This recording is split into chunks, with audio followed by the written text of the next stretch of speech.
Hello ನಮಸ್ತೆ, ನಾನು ನಿಮ್ಮ ಜಮೀಲ್ ಸಾಗರ್. ಸುದ್ದಿಮನೆ ಡಿಜಿಟಲ್ ಮೀಡಿಯಾಕ್ಕೆ ಸ್ವಾಗತ.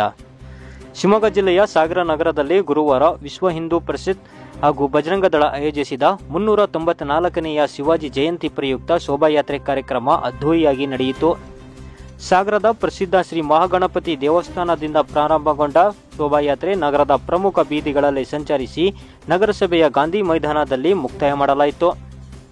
ಶೋಭಾಯಾತ್ರೆಯಲ್ಲಿ ಛತ್ರಪತಿ ಶಿವಾಜಿ ಮಹಾರಾಜರ ಪ್ರತಿಮೆ ನೋಡಲು ಆಕರ್ಷಕವಾಗಿತ್ತು. ಶೋಭಾಯಾತ್ರೆಯಲ್ಲಿ ಯುವಕರು, ಮಹಿಳೆಯರು ಭಗವದ್ಧ್ವಜ ಹಿಡಿದುಕೊಂಡು ಜೈ ಛತ್ರಪತಿ ಶಿವಾಜಿ ಮಹಾರಾಜ್ ಕಿ ಜೈ ಎಂದು ಘೋಷಣೆ ಕೂಗುತ್ತಾ ಮುಂದೆ ಸಾಗಿದರು. ಇನ್ನು ಸಂಜೆ 6:30 ಸುಮಾರಿಗೆ ನಗರಸಭೆಯ ಗಾಂಧಿ ಮೈದಾನದಲ್ಲಿ ವೇದಿಕೆ ಕಾರ್ಯಕ್ರಮ ಆಯೋಜನೆ ಮಾಡಲಾಗಿದೆ.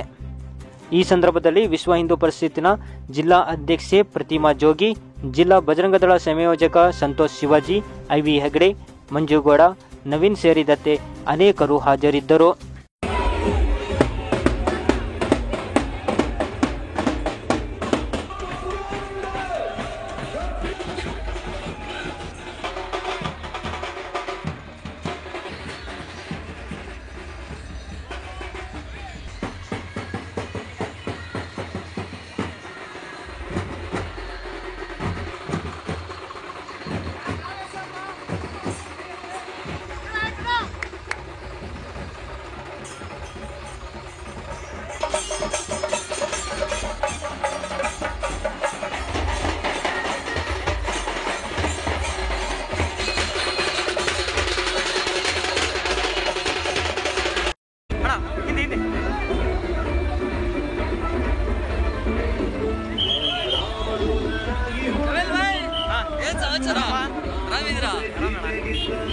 ಚಾನಲ್ಗ